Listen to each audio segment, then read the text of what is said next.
60% of type 1 diabetes diagnoses happen at the age of 20 years or older. This is an illness that used to be called juvenile diabetes. Oh, and even crazier, 90% of diagnoses have no family history. This form of diabetes is known as LADA, Latent Autoimmune Diabetes in adults, or type 1-5. I have it myself. I was misdiagnosed for 6 months and I got a final diagnosis 3 years ago at the age of 30 years old. Welcome to the show. I'm Justin, and on here I talk all things diabetes tech, news, and management with educators, tech leaders, and those thriving with diabetes. Today, Dr. Christon Darden is on the show to share her LADA diagnosis story publicly for the first time and offer us a view from the medical side of things. She's an orthopedic surgery resident and was diagnosed during her intern year of residency. Christon tells us about what it was like getting diagnosed during a hectic time of her life, how she handles her T1D during surgeries, the diabetes tech she uses, and why it's important for her to share her story. Keep in mind that anything you hear on this podcast or content on my social media and YouTube channel is not medical advice and is for educational purposes only. Always consult with your physician before making changes to your healthcare. Christon, welcome to the show. Thanks for coming on. Hi, Justin. Yeah, thanks for having me. Of course. Happy to have you here. Before we dive into all about your story, kind of tell us a little bit about yourself. What do you do? Yeah. So I am an orthopedic surgery resident in New York City.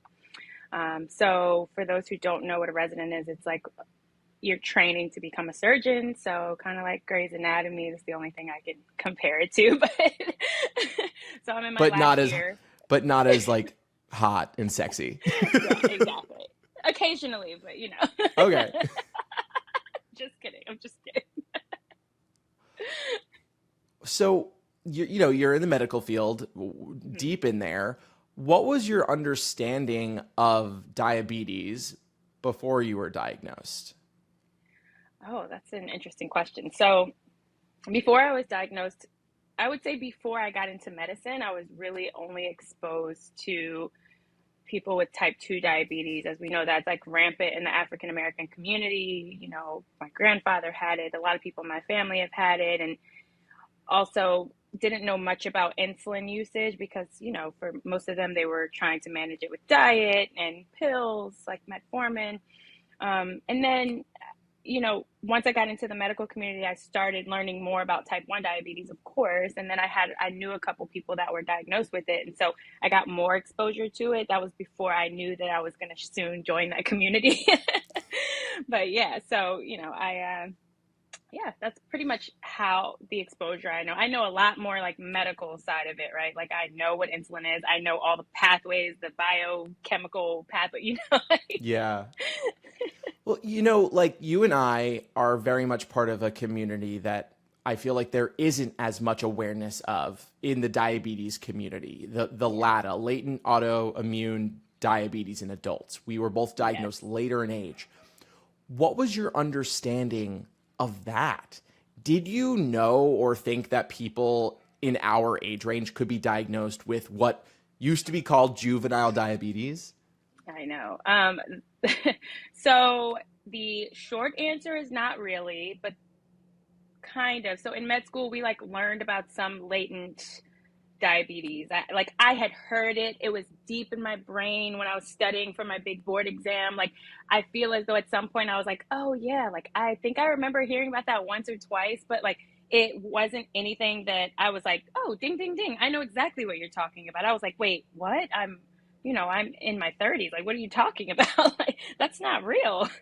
So I will say that overall, it wasn't something that was at the forefront of my brain or something that I was like completely knowledgeable or aware of. Now, let's dive deeper into your diagnosis story. Take me to that moment of your life. What's going on? Where are you? And what are you experiencing?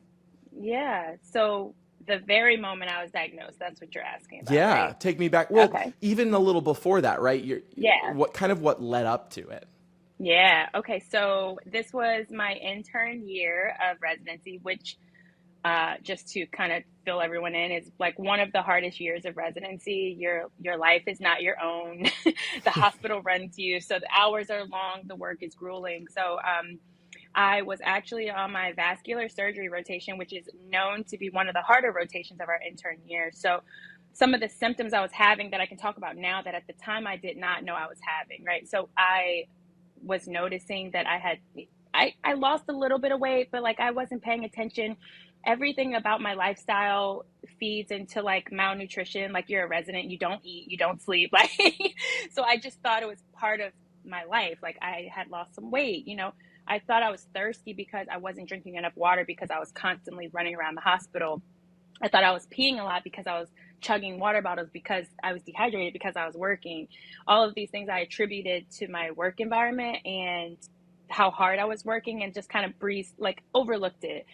And, I'd bike to work in the morning. So I would have like some blurry vision, but I'd be like, oh, it's 4:30 in the morning. Like, I'm tired. This all makes sense. So all of these things I just attributed to something else, and never even crossed my mind to even like get myself checked or anything. I was just like, oh, like, I'm fine. Like, this is residency. Until one day I saw someone who had seen me fairly recently, I would say like 2 months before. And when they saw me, they were like, oh, like, you've lost a lot of weight. It's not to call it out, but like, just wanted you to know that you lost a lot of weight. And I was like, really? Have I? I went and weighed myself immediately when I got home, and I noticed that I had lost close to 30 pounds in a couple of months. And like that very second, I'm talking like, I picked up the phone and I scheduled a doctor's appointment for the next day, went to the doctor, got my blood work, and my A1C was 15.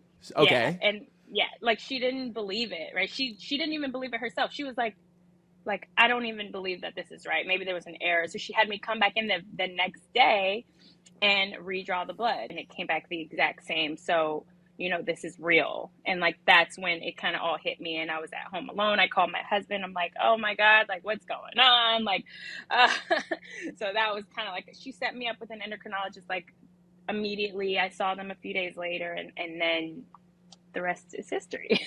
Well, so I had similar symptoms. I was going through all of that stuff. I was sick for a long period of time, and I was misdiagnosed as type 2 originally. For 6 months, I went misdiagnosed. Wow. And I felt so sick. I was given metformin, told to go on my merry way, and it was a horrible experience. Luckily, I started posting videos on TikTok, and people found them and helped me get my diagnosis, which was crazy. Yeah. Why do you think there is so little awareness of this? You work in the medical field. This seems like something easy to grasp for me, or at least at this point. And maybe it's like, why do you think there isn't a ton of awareness of this? Yeah. Yeah. I wish I had an answer for that. I don't. So, like, as a surgeon, I deal with bones. I don't deal a lot with endocrine. So I don't really know the answer to that, but it's a great question. And, luckily my doctor, she was really great about it. Actually, I don't think she fully understood, but what I can tell you is that maybe in that time between when she went and sent me for my second set of labs, maybe she like read about it, because she knew to get the antibodies like the second time. And like, not, other people that I've spoken to are like, no, they never got the antibodies. And I'm like, well, she got mine like immediately. So I'm not really sure. I don't know if it's because we're older and they're just like, oh, maybe it's type 2, let's try metformin, right? Like, they're just kind of chalking it up to type 2 diabetes because you're older. But it's kind of, my doctor, one thing she said to me, she said, you don't really fit the picture of type 2 diabetes. You're super thin, you're fit, you work out, you bike every morning. Like, that to me, when I look at my patient population, you're not fitting in that category. Like, so we need to look into something else. And I think that was her thought process. Yeah, I believe you told me last time we spoke that you haven't really shared your story. Like, this is the first time you're really telling people about it. Yeah. Why did you feel like it was the right time to do that?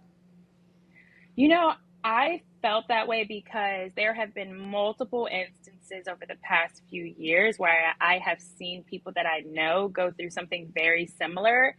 And even, like, you're involved a lot in the social media community. Like I'm on social media, and I'll even have people who are distant friends or people that I know through somebody who I follow, and they'll like post something, and I'm like, and sometimes I'll message them. I'm like, hey, like, if you need any help, I'll message them and say, hey, I'm diabetic as well. I'm here to support you. Like, this is what I went through, and if you need any help, let me know. And like recently, I went through a situation where I was like messaging someone who was not on insulin or had just started insulin. And they're like, oh yeah, they told me it's probably type 2. I was like, have you been checked for type 1? Because but like, this is what I went through, and that's how I felt. And like, you're having trouble getting your A1C down, and maybe there's a reason behind that.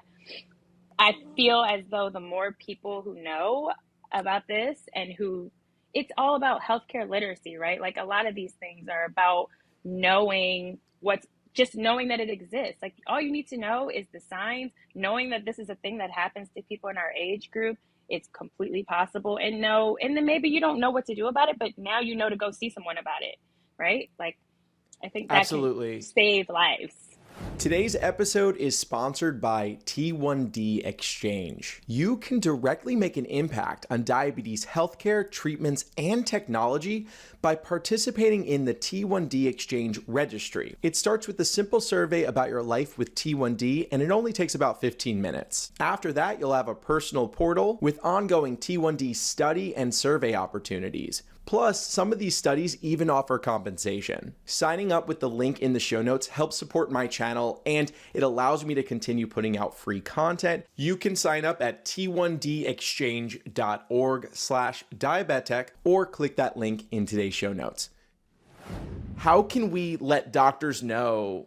Do you remember how much you learned about diabetes back in school? How much time did they spend with it? And couldn't it have been a line or a day to go over LADA? I feel like it does.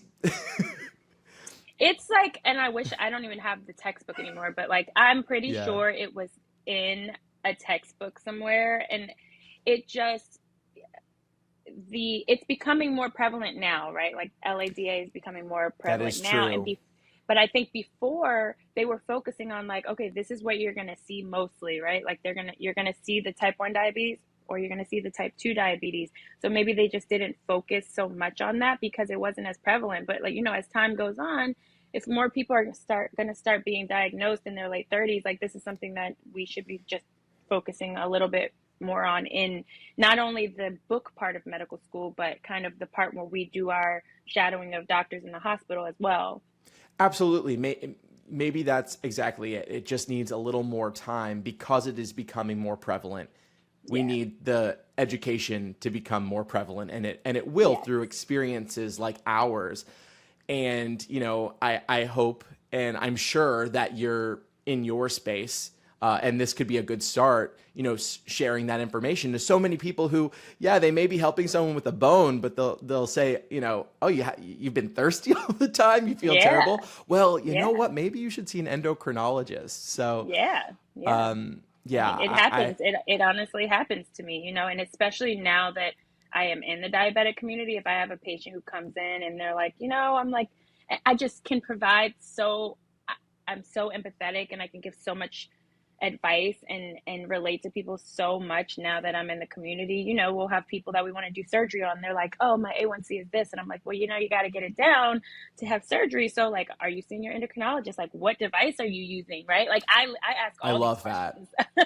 I love that. That's great. And I think the awareness of the technology that's out there could also benefit even, primary care. Knowing a little bit about the options for people before they go to an endocrinologist, because people may not run off to an endo right away. I kind of want to get into what treatment was like early on for you.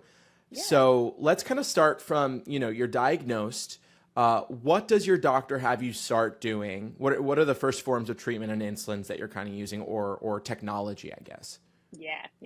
So I first started with a long-acting insulin, right? So the night insulin.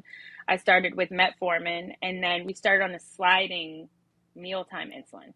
So at that time, I was not really carb counting. My endocrinologist was like, okay, take like a couple units before every meal, or like check your sugar, see what it is. And based on what your sugar is, you can either take insulin before or after your meal, 2 hours after. They gave me like this chart. I put it on my refrigerator. I was trying to learn like, okay, when do I check my blood sugar? What do I do when it's 180? What do I do when it's 70? So he made it very easy for me in the beginning. I will say I started the metformin, and one thing I remember learning about in med school was like metformin can cause GI symptoms, right? Like vomiting, all that stuff. And like I immediately had those symptoms. So like started taking metformin, stayed up all night just vomiting. I was like, I can't do this. So I told my doctor, I'm like, the metformin does not agree with me. And then that's when my doctor was kind of like, okay, let's try to get you on insulin. Let's get you a continuous glucose monitor and kind of like keep that going. So tell me about that. What was the continuous glucose monitor you first got, and what was that experience like? Yes. So I started with the Freestyle Libre. I don't know which number it was, but it was the Freestyle Libre where you had to scan your phone to the actual device in order to see the number. And that was the only time that you could see the number. There were no alerts. There were no, like it didn't alert you in the middle of the night if you were low or high. Like I had to wake up and actually scan the device, which I guess at that time, like all of it was new to me. So I was like, okay, like I'd scanned it all the time because I was just like, what is it? What is it? What is it? But it wasn't, to me, it didn't help me in the way of like knowing how I reacted to certain foods, because if I was busy, especially working in the hospital, there might have been hours where I wasn't able to actually scan my thing, where I'm like, I don't know where my blood sugar was after I ate that sandwich. But now here we are 4 hours later, and I guess it's like a little high, but I don't know what happened. Yeah. Well, were you finding that you would be super high or even go low and start to feel dizzy and not know it's coming with that device? Yes, what was that like? Exactly. Correct. And I started off, when I first started off, I was one of the, I don't know what you call it, but like I had no symptoms to being low. Very scary. I could be in the 40s, didn't feel it at all. Just like completely oblivious. Hypo unaware. Like, oh. Yes, there we go. That's what I had that in the beginning. And so it was scary. And I told my doctor that, and that's one of the reasons why we switched from the Freestyle Libre, because I would be like, even going to the doctor, sometimes I'd be sitting there and I'm like running between cases or something. And I go in there and they do my finger stick and they're like, do you know that your blood sugar is 52? And I'm like, it is? What? Like, I had no idea. Wow. So, I mean, it was very, very scary for me. And especially being new to the community. And like, I did all my research and I read about the horror stories of like nighttime.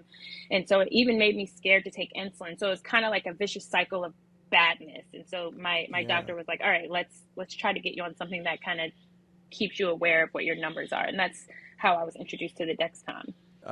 Which Dexcom are you on? Right now I'm on the Dexcom G7. Okay. Awesome. Love it. Yeah. 30-minute warm-ups. Amazing. Yes, I know. So good. And I don't know if you do this, but I overlap them, so I don't go any time without readings. I just put one on before the other one's done.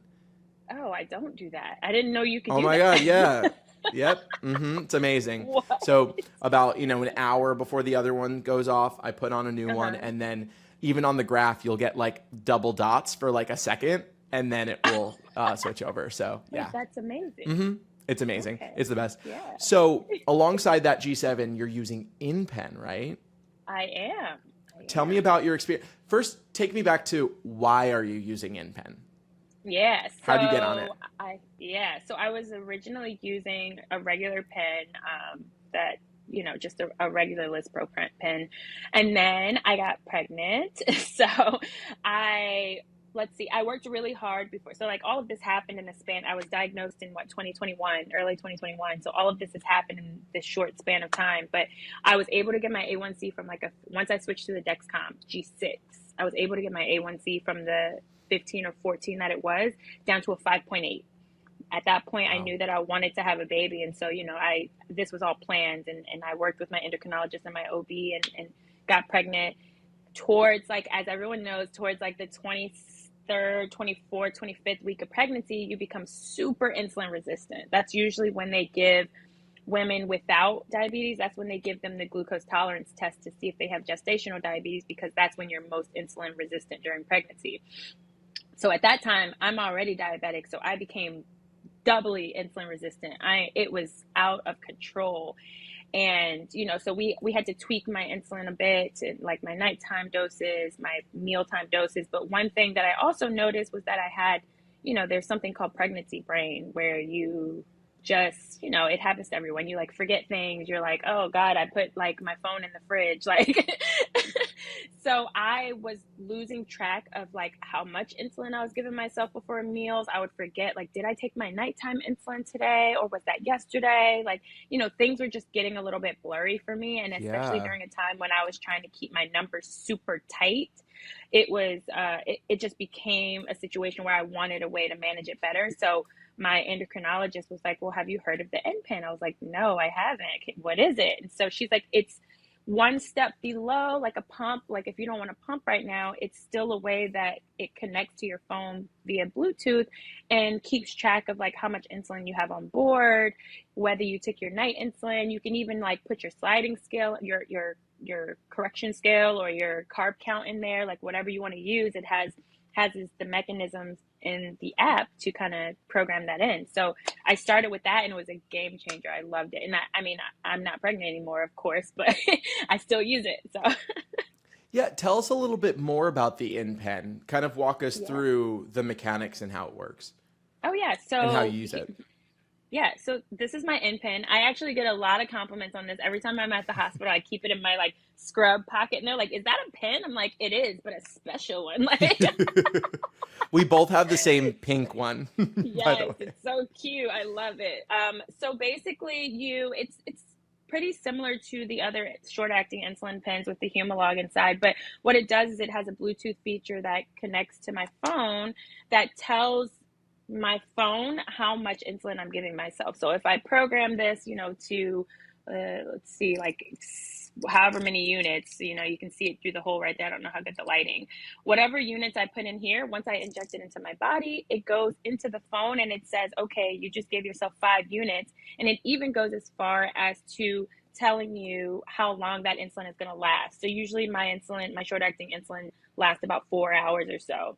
So it'll have a curve of like how much the titration of insulin that is left in your body, right? So if I start with 5 over 2 hours, I'll have 2.5 units left, right? And then if I give myself more insulin, it'll add to that 2.5 insulin units at that point. So if I give myself another 5, then it'll say, okay, you have 7.5 on board. Be careful. Make sure you eat. You can have a feature where it tells you to check your blood sugar in 2 hours. So I have it set on my phone, like, hey, you gave yourself insulin 2 hours ago, check your Dexcom, right? So I can check what my numbers are at that time. It alerts me at night to remember to take my long-acting insulin. So it I love alerts that. me I like, take remember that. I had Yeah, that on when I was multiple daily injection, and that was so useful because, yeah, life gets in the way. You can yes, forget that long yeah, acting insulin pretty easily sometimes. definitely, definitely. Yeah, and also, so I know InPen will integrate with Medtronic's CGM. That will go automatically into the app. But if I'm correct, the Dexcom G7, G6, that you have to manually enter your glucose Correct. level in that moment so that the pen can offer up how many units it Yes, thinks you should have based on the carbs correct, you're going to eat, right? Or the correction you're going to correct. make. Exactly, correct. Okay. Yeah, so I'll just input it, like before I eat, I'll check my blood sugar, put it in, and it tells me a suggested amount of insulin to give myself. Yeah. Have you thought about a pump? Are you considering one? I am. I'm considering it. It's still in the consideration stages. I feel like right now I manage really well with the tools that I have, and I think that at some point we'll see. I don't know. I like the technology of the pumps though. I mean, it's starting to get wild to the point where it's like it's just a closed loop, like a pancreas. Yeah. Is there a pump specifically that you find attractive?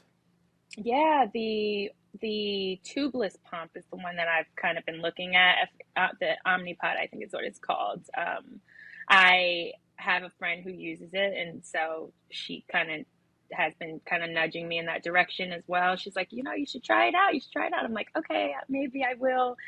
At some point, I think I'll switch maybe when and if I decide to have another baby, because that would probably make my life a lot easier being on a pump. So I think that's probably when I will consider like the changeover. Yeah, the nice thing about Omnipod is, of course, its form factor, it's tubeless. It's you kind of forget it's there. At least I do, Yeah. and it has the FDA approved system Omnipod 5 algorithm, but there are open source users like myself using apps such as DIY Loop, IAPS, which is also known as Trio, with a newer version. That's the one that I'm using. So there are a lot of options if you choose to kind of go that route and Yeah. decide on kind of how much control you want to have. Yeah. So you mentioned you have a friend with Omnipod. Yeah. How has your involvement been with the community? Did you have friends with diabetes before, or did you make some friends after? How did that all happen? So I did. It's actually wild. I had probably 3 or 4 friends that had type 1 diabetes before I was diagnosed. So like I knew, and one of them very close to me actually, like I kind of saw them go through this very same process, and they were also diagnosed in adulthood. So I would say that at that point I had a good support system. I reached out the day I was diagnosed. I literally text all of them like, oh my gosh, what do I do?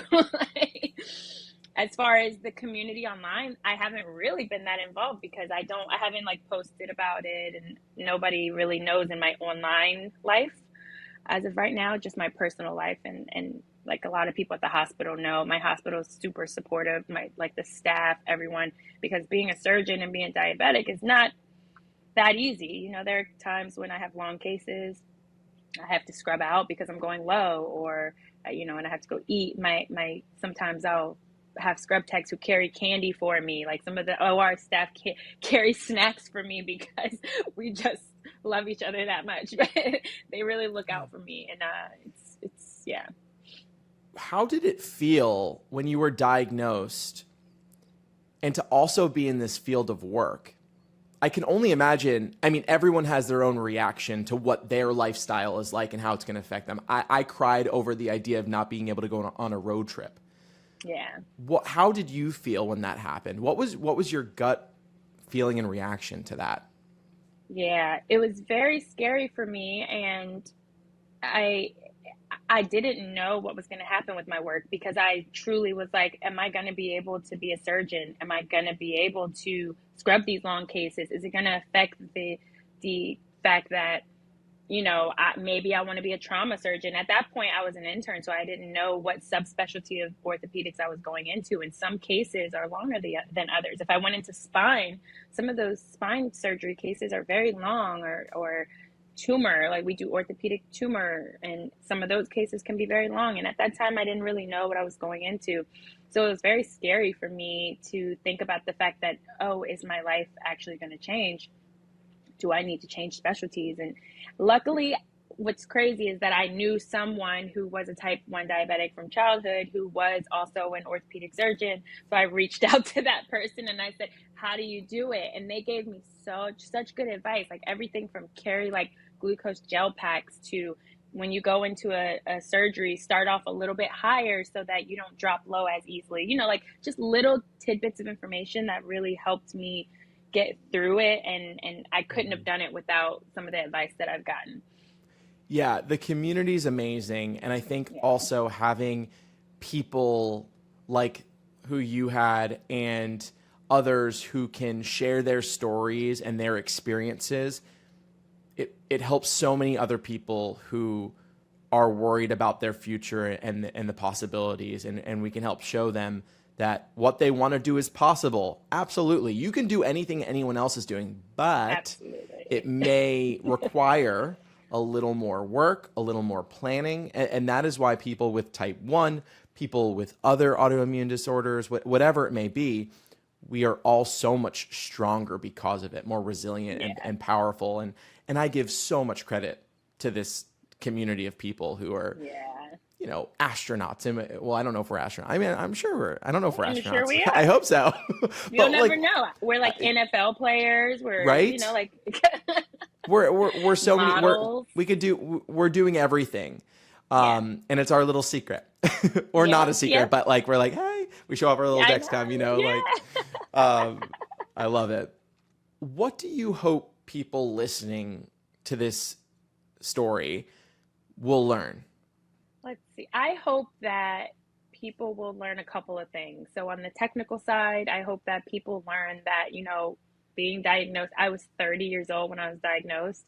Being diagnosed at 30 is a thing. It can happen, and just look out for the signs, if not in yourself, even in your friends. Like sometimes people are so, I know it's crazy and maybe you shouldn't comment on people's weight, but somebody commenting on my weight actually saved my life. So, you know, it's like if you notice someone is changing and they're a close friend of yours, like speak, bring it up. Say like, are you, you know, and it might not even be diabetes, but you know, it might be something else, depression. You never know. Like it's okay to check on your friends. And I think that's one thing that people can learn from this. The other thing is that diabetes, you know, if you have it, it's not, just like you said, it's not going to stop you from doing anything.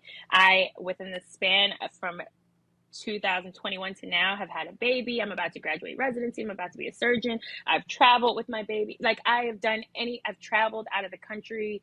I have gone on hikes and went camping. I mean, like the world is endless. So it's not anything that has ever gotten in my way. And you know, in the beginning, I thought that was going to be a thing, but like it is totally not. And you just have to prepare a little bit, whether it's bringing ice packs somewhere for your extra insulin, or, you know, carrying a cooler around with you, or like whatever it is, we get it done, and we are badasses for it. So Yeah.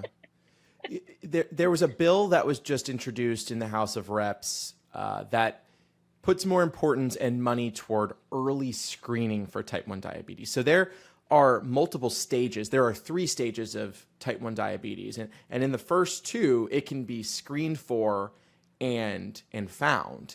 And sometimes even slowed down with some drugs that are out there, kind of giving you a few more years, maybe 5 years without the disease, at least. yeah. What are your thoughts on early screening? Do you think that we should be implementing this into our yearly checkup or every few years? It is a simple blood test that could have prevented us from feeling so sick for a while. Like, do you wish that you were screened earlier? And do you think that we should be implementing that in? Early screening can save a lot of lives. That's what I think. You know, I think that there are communities that are privileged and know the idea of like, okay, type 1 diabetes is a thing, and I have a doctor that I can call right away. And there are some communities that have no idea and don't know what to do if they're feeling sick. They just stay home. Maybe not because they want to, but maybe because they have to. Maybe they don't have childcare. Maybe they will lose their job if they go to, you know, it's just so many reasons why people don't go and get checked when it's too late, that I think that you could save a lot of lives by screening when you do get those people coming in early on, right? So I think that it's a good idea, and hopefully one day it can be implemented and we can save some lives.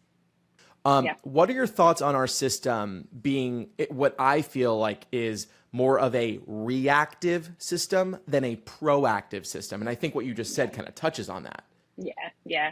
I think that it's almost like, if you think about cancer, right? And I'm not comparing diabetes to cancer, but like if you think about cancer, you know how many lives that, like, just over the course of the many years that cancer has become more prevalent, we now have more preventative screening, and it's saving lives left and right? So I view it the same way as that. Like, you know, if we have preventative, not necessarily preventative, but early screening, so that you can start people on whatever they need to be started on early on, so that they don't have to go through the bad symptoms or even the missed symptoms, or, you know, or even anything else worse that can happen. I think that is better than being reactive, because by the time you're reactive, you've already, you know, if you think about the Swiss cheese model, you've already missed a bunch of people, right? Like you've missed so many people along the way by just being like, oh, well, we'll just catch the people who enter into the emergency room in DKA. That's a great way to do this. Like, that's not a great way to do this, right? So I think that being proactive is the way to go. You know, something you said in our last call struck me. you were talking about the insurance you get through your job, and you said that your Dexcoms are free.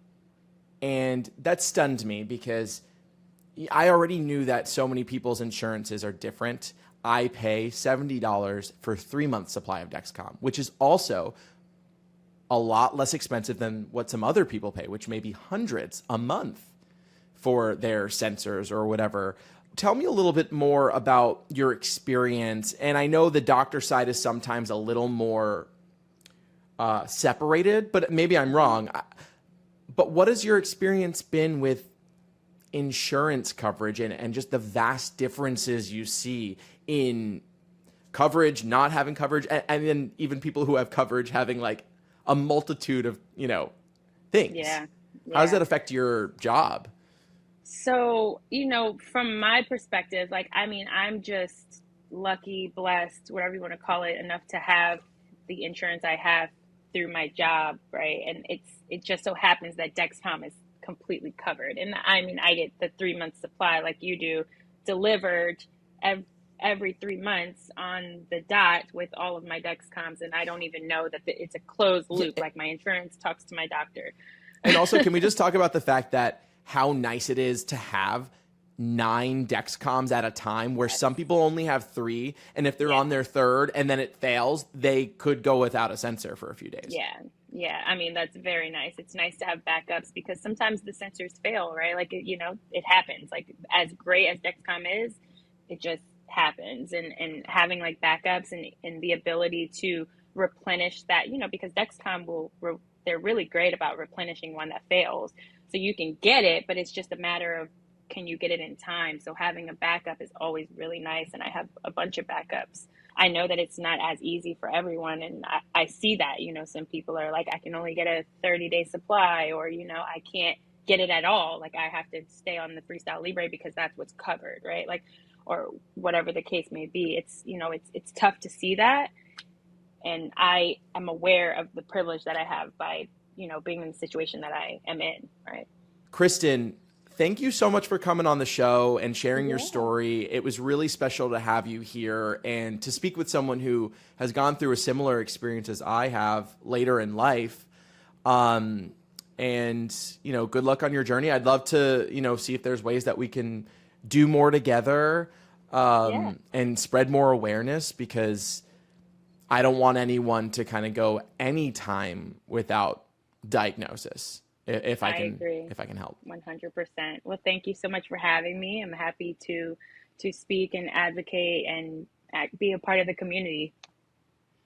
It's good to have you. Yeah, Sorry, I know you didn't want to join the club, but we're happy to have you. It's all right. Thank you so much. Now I want you to share your story. Comment on YouTube how you were diagnosed. Was it later in age? Were you misdiagnosed? And please, everyone, help spread the word about LADA, and let's encourage others to screen early for diabetes. It's a simple blood test. New episodes of the show release every Monday wherever you listen and on YouTube. Links to all of my pages are in the show notes. I'm Justin, and I'll see you next week.